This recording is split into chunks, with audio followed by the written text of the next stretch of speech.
Hello दोस्तों, स्वागत है आपका अपने चैनल एग्जामेज़ॉन पे। तो फिर से मैं हाजिर हूँ 2 जून 2021 के इंपॉर्टेंट इवेंट्स के साथ। आप कंप्लीट वीडियो ध्यान से देखें क्योंकि लास्ट में आपको 2 क्वेश्चंस के जवाब देने हैं। आज का पहला क्वेश्चन है global day of parents. Global day of parents ये हर वर्ष किस डेट को मनाया जाता है? तो हर वर्ष 1 जून को। कब? 1 जून को ग्लोबल डे ऑफ पेरेंट्स मनाया जाता है। ये देख लीजिए, हर बार की तरह इस बार भी 1 जून को ग्लोबल डे ऑफ पेरेंट्स मनाया गया। 2021 में ग्लोबल डे ऑफ पेरेंट्स का थीम क्या था? Appreciate all parents through out the world. क्या था theme? Appreciate all parents through out the world. तो याद रखिएगा, यूनाइटेड नेशन जनरल असेंबली द्वारा हर वर्ष 1 जून को ग्लोबल डे ऑफ पेरेंट्स मनाया जाता है। 2013 में पहली बार मनाया गया था और 2012 में यूएन जनरल असेंबली ने अप्रूवल दिया था। यूनाइटेड नेशन की बात करते हैं तो 24 अक्टूबर 1945 को स्थापना हुई थी। न्यूयॉर्क में इसका हेडक्वार्टर है और सेक्रेटरी जनरल कौन है? Antonio Guterres. तो याद रखिएगा, ग्लोबल डे ऑफ पेरेंट्स 1 जून और थीम याद रखिएगा इसका। नेक्स्ट क्वेश्चन है वाइल्ड लाइफ प्रोटेक्शन एक्ट 1972।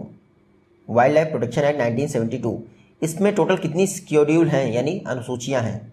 तो वाइल्ड लाइफ प्रोटेक्शन एक्ट इसमें टोटल 6 अनुसूचियां हैं। चर्चा में इसलिए है क्योंकि ओडिशा में रिसेंटली ब्लैक बग की पॉपुलेशन पिछले 6 वर्षों में डबल हो गई है। ये है ब्लैक बग। इसी के शिकार के केस के चक्कर में सलमान खान जो है फंसते फंसते बचे हैं। तो ओडिशा में ब्लैक बग की पॉपुलेशन 6 वर्षों में डबल हो गई है। ओडिशा में जो ब्लैक बग हैं वो सिर्फ गंजम डिस्ट्रिक्ट में पाए जाते हैं। ब्लैक बग, काला हिरण, बहुत चर्चा में रहता है। याद रखिएगा, वाइल्ड लाइफ प्रोटेक्शन एक्ट की शेड्यूल 1 में लिस्टेड है। शेड्यूल 1 में लिस्टेड है और IUCN जो रेड लिस्ट है उसमें वल्नरेबल आता है आपका ब्लैक बग। IUCN तो बात इंपॉर्टेंट है ही है, लेकिन उससे इंपॉर्टेंट है वाइल्ड लाइफ प्रोटेक्शन एक्ट 1972। देखिए, इसमें टोटल 6 शेड्यूल हैं, 6 शेड्यूल हैं। इसमें से 1 से 5 जो शेड्यूल हैं वो एनिमल्स के लिए हैं और छठवीं जो आपकी शेड्यूल है वो प्लांट्स के लिए, पौधों के लिए है। कई बार एग्जाम से हम पूछ लेता है कि वाइल्ड लाइफ प्रोटेक्शन एक्ट की कौन सी शेड्यूल में वर्मिन एनिमल्स का जिक्र है। वर्मिन वो एनिमल होते हैं जिनको मारने की परमिशन होती है। तो जो 5वीं शेड्यूल है उसमें वर्मिन एनिमल का जिक्र है। ओडिशा की बात आई है तो सिमलीपाल नेशनल पार्क और भितरकनिका नेशनल पार्क ओडिशा में ही है। और यहाँ पे एक ऐड कर लीजिएगा, Chilka lake. Chilka lake world की लार्जेस्ट लेगून है, हालांकि एशिया की लार्जेस्ट लेक भी है। नेक्स्ट क्वेश्चन है मिड डे मील स्कीम किस वर्ष लॉन्च की गई थी? तो 1995 में। कब? 1995 में mid day meal scheme launch की गई थी। ये देख लीजिए, चर्चा में इसलिए है क्योंकि जो रमेश पोखरियाल निशंक जी हैं एजुकेशन मिनिस्टर, हालांकि इस समय वो एडमिट हो गए हैं। एजुकेशन मिनिस्टर ने कहा है कि 11.8 करोड़ स्टूडेंट को मिड डे मील स्कीम के तहत DBT के द्वारा फंड प्रोवाइड किया जाएगा 100 रुपीज़ पर स्टूडेंट। क्यों दिया जाएगा? क्योंकि स्कूल बंद रहे हैं तो स्टूडेंट्स को खाना नहीं मिला है। खाना नहीं मिला है इसलिए पर स्टूडेंट 100 रुपीज़ प्रोवाइड किया जाएगा। कितने स्टूडेंट्स को? 11.8 करोड़ स्टूडेंट को मिड डे मील स्कीम के तहत दिया जाएगा। Mid day meal scheme centrally sponsored scheme है, 1995 में लॉन्च की गई थी। इंपॉर्टेंट ये है कि मिनिस्ट्री ऑफ एजुकेशन इसको रन करता है और नेशनल फूड सिक्योरिटी एक्ट 2013 के तहत इसको कवर किया गया है। तो मिड डे मील स्कीम याद रखिएगा। नेशनल फूड सिक्योरिटी एक्ट की बात करें 2013 में ये पास हुआ। देश की 66% पॉपुलेशन इसमें टोटल कवर होती है, जिसमें से 75% अर्बन पॉपुलेशन और 75% रूरल पॉपुलेशन और 50% अर्बन पॉपुलेशन इसमें कवर होती है। नेशनल फूड सिक्योरिटी एक्ट के तहत जो आपकी BPL कैटेगरी की फैमिलीज होती हैं उनको 5 kg का फूड ग्रेन पर पर्सन दिया जाता है 3:1 के रेशियो में, राइस व्हीट कोर्स ग्रेन के रेशियो में। हालांकि जो अंत्योदय फैमिली हैं उनको 35 kg फूड ग्रेन पर पर्सन दिया जाता है। तो अंत्योदय फैमिली अलग है और BPL कैटेगरी अलग से है। याद रखिएगा, नेशनल फूड सिक्योरिटी एक्ट के तहत दिया जाता है राशन। नेक्स्ट क्वेश्चन है stead fast defender 21। Stead fast defender 21 ये एक वार गेम एक्सरसाइज है। किसने कंडक्ट की है? तो स्टीड फास्ट डिफेंडर 21 ये नाटो द्वारा कंडक्ट की गई एक्सरसाइज है। NATO, North Atlantic Treaty Organisation, इन्होंने एक वॉर गेम एक्सरसाइज कंडक्ट की है जिसका नाम है स्टीड फास्ट डिफेंडर 21। इसमें नाटो के 20 मेंबर से ज़्यादा कंट्रीज़ के 9000 ट्रूप्स ने पार्टिसिपेट किया। तो एक मिलिट्री एक्सरसाइज है जिसका नाम है वॉर गेम नहीं, स्टीड फास्ट डिफेंडर 21। ये वॉर गेम है नाटो का। नाटो की बात करें तो वॉशिंगटन ट्रीटी या फिर नाटो ट्रीटी के द्वारा 4 अप्रैल 1949 में नाटो की स्थापना हुई। रशिया को टैकल करने के लिए नाटो की स्थापना की गई थी। ब्रसेल्स बेल्जियम इसका हेडक्वार्टर है। 30 कंट्रीज की मेंबर हैं। सेक्रेटरी जनरल कौन बने हैं? जेंस स्टोल्टेनबर्ग, नाम याद रखिएगा, जेंस स्टोल्टेनबर्ग, ये नाटो के चीफ हैं। नेक्स्ट क्वेश्चन है Zhang Hong. Zhang Hong first blind Asian person है जिन्होंने माउंट एवरेस्ट पर चढ़ाई की है।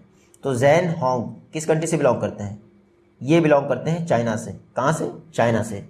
ये देख लीजिए, ये हैं ज़ैंग होंग, ये फर्स्ट ब्लाइंड एशियन पर्सन है, एशियन पर्सन जिन्होंने माउंट एवरेस्ट की चढ़ाई की है। ज़ैंग होंग 44 वर्ष के हैं।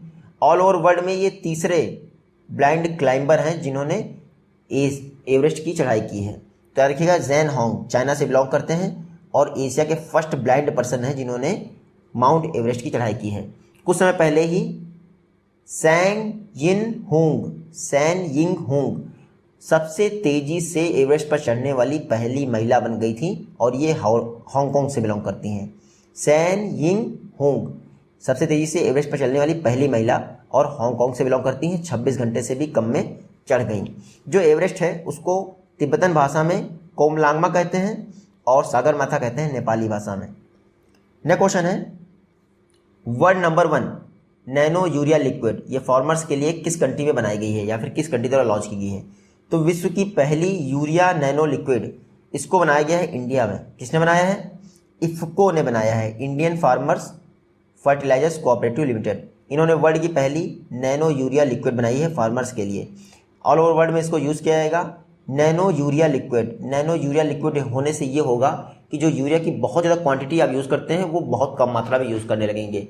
इससे फ़ायदा ही होगा, एक्स्ट्रा पोल्यूशन नहीं होगा। तो याद रखिएगा, वर्ल्ड की first nano urea liquid IFFCO ने बनाया है, अपनी 50वीं एनुअल जर्नल मीटिंग के दौरान अनाउंस किया।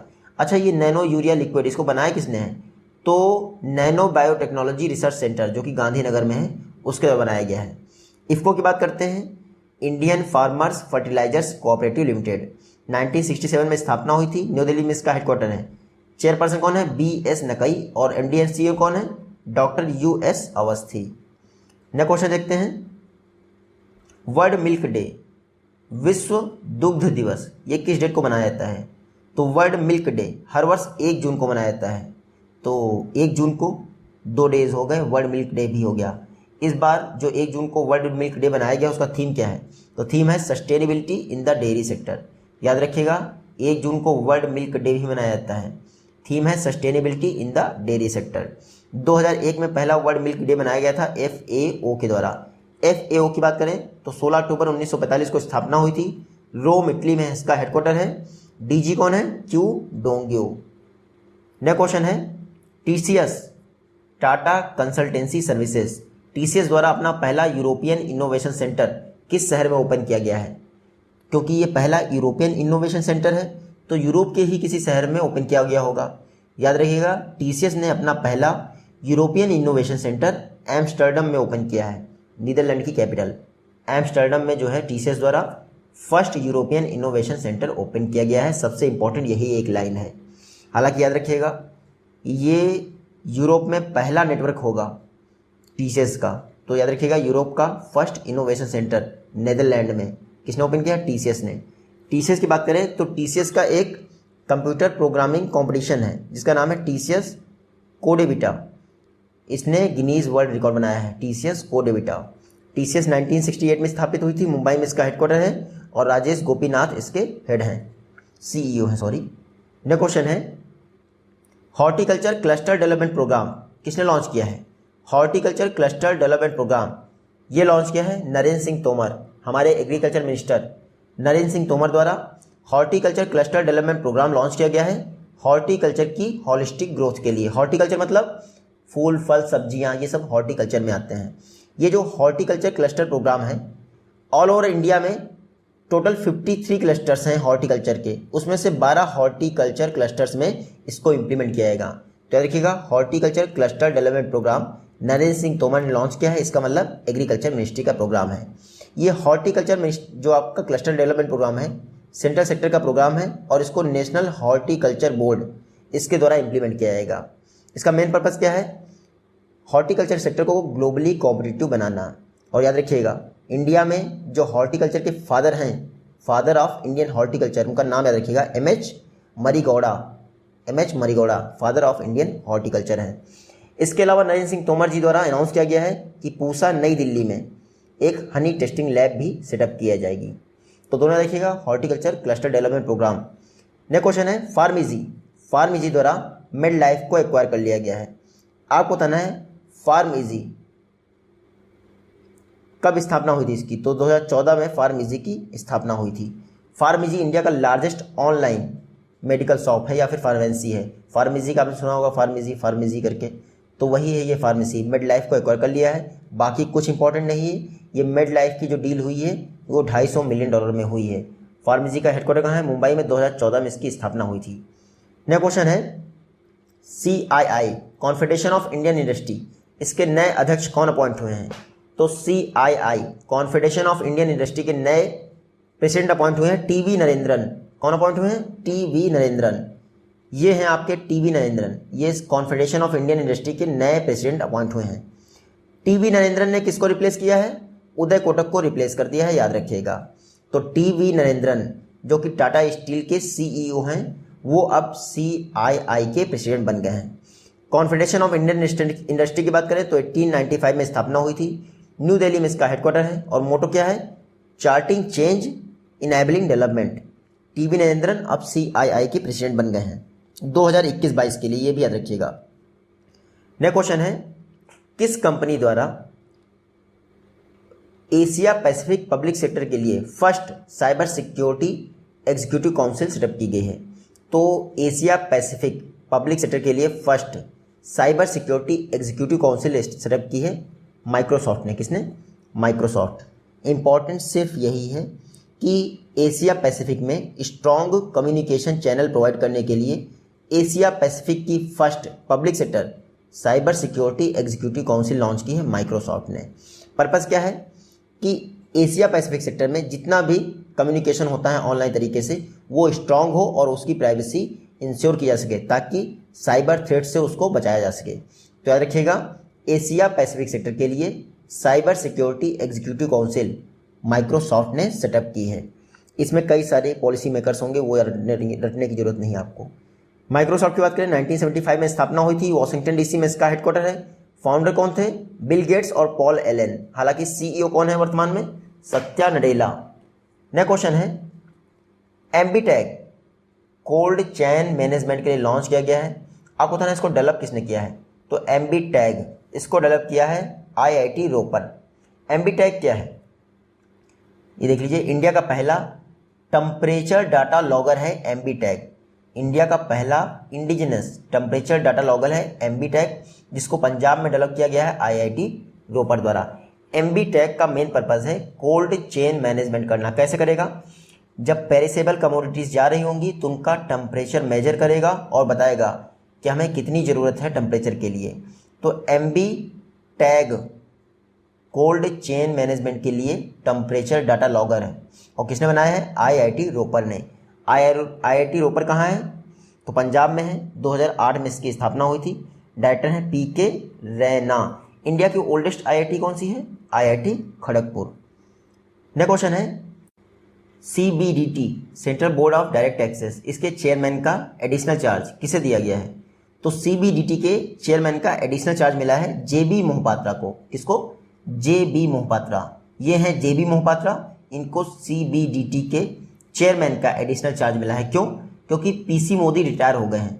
PC मोदी को 3 बार एक्सटेंशन मिला था, अब वो रिटायर हो गए हैं, प्रमोद चंद्र मोदी जी। तो अब उनकी जगह पे JB मोहपात्रा CBDT के नए चेयरपर्सन बने हैं। CBDT की स्थापना central board of revenue act 1963 के द्वारा की गई थी। इसमें मैक्सिमम 6 मेंबर हो सकते हैं और JB मोहपात्रा अब इसके चेयरपर्सन हैं। नेक्स्ट क्वेश्चन है इंडिया का लार्जेस्ट क्रिप्टो एक्सचेंज, जिसका नाम है वजीरएक्स। कुछ दिन पहले मैंने पढ़ाया था वजीरएक्स। 2017 में इसकी स्थापना किसने की थी? तो वजीरएक्स की स्थापना की थी निश्चल शेट्टी ने। ये बहुत चर्चा में है, नाम याद रखिएगा, निश्चल शेट्टी। देखिए वजीरएक्स ने कहा है कि वो देश का पहला non fungible token market place स्थापित करेगा। तो इंडिया का पहला non fungible token market place कौन बनाएगा? वजीरएक्स। वजीरेक्स खुद में एक क्रिप्टो करेंसी एक्सचेंज है। इंडिया का लार्जेस्ट क्रिप्टो करेंसी एक्सचेंज है वजीरेक्स, और वर्ल्ड का लार्जेस्ट क्रिप्टो करेंसी एक्सचेंज कौन है? बिनेंस, जो कि सेशल में स्थित है। तो बिनेंस और वजीरेक्स दोनों याद रखिएगा। क्रिप्टो करेंसी क्या होती है? आपको पता ही है, डिजिटल करेंसी होती है, जैसे बिटकॉइन आपकी। इसमें क्या होता है? ब्लॉक की फॉर्मेट में ट्रांजेक्शन होते हैं। वजीरेक्स इंडिया का लार्जेस्ट क्रिप्टो करेंसी एक्सचेंज है। 2017 में स्थापना हुई थी, मुंबई में हेडक्वार्टर है। फाउंडर एंड सीईओ कौन है? निश्चल शेट्टी, नाम याद रखिएगा, बहुत चर्चा में है। नेक्स्ट क्वेश्चन है ASBC एशियन बॉक्सिंग चैंपियनशिप, जो कि दुबई में हो रही है, कल ही मैंने बताया था आपको। ASBC एशियन बॉक्सिंग चैंपियनशिप में 91 kg वेट कैटेगरी में संजीत कुमार ने गोल्ड मेडल जीता है। आपको बताना है संजीत कुमार कहाँ से बिलोंग करते हैं? तो असम से बिलोंग करते हैं संजीत कुमार। ये हैं आपके संजीत कुमार। इन्होंने 91 किलो वर्ग की कैटेगरी में गोल्ड मेडल जीता है ASBC एशिया बॉक्सिंग चैंपियनशिप में। संजीत कुमार 27 वर्ष के हैं मात्र और असम से बिलोंग करते हैं। ASBC बॉक्सिंग चैंपियनशिप कहाँ हो रही है? दुबई में हो रही है। और संजीत कुमार ने 51 kg कैटेगरी में गोल्ड मेडल जीता है। सबसे खास बात क्या है? संजीत कुमार ने जिसको हराया है वो बंदा बहुत फेमस है, 5 टाइम एशियन चैंपियन और रियो ओलंपिक सिल्वर मेडलिस्ट को हराया है, जो कि कजाकिस्तान के हैं। नाम पढ़ लीजिएगा, बहुत अजीब सा नाम है। कल ही मैंने आपको बताया था पूजा रानी, जो कि हरियाणा की हैं, उन्होंने 75 kg में गोल्ड मेडल जीता है। और अब संजीत कुमार ने 91 kg में गोल्ड मेडल जीता है। स्टेट याद रखिएगा दोनों का। एशियन बॉक्सिंग चैंपियनशिप 1963 में स्टार्ट हुई थी बैंकॉक, थाईलैंड से। नेक्स्ट क्वेश्चन देखते हैं। एसके मजूमदार रिसेंटली किस इंडियन बैंक के नए चीफ फिनेंशियल ऑफिसर अपॉइंट हुए हैं? तो एसके मजूमदार कैनरा बैंक के, ये देख लीजिए, कैनरा बैंक द्वारा एसके मजूमदार को चीफ फिनेंशियल ऑफिसर बनाया गया है। चीफ फिनेंशियल ऑफिसर, देखिए जो आपकी RBI है उसने कहा था चीफ फिनेंशियल ऑफिसर कम से कम 3 वर्षों के लिए बनाना चाहिए। हालांकि आप याद रखिएगा, जो एसके मजूमदार हैं कैनरा बैंक के नए चीफ फिनेंशियल ऑफिसर बने हैं और उन्होंने वी रामचंद्रा को रिप्लेस कर दिया है।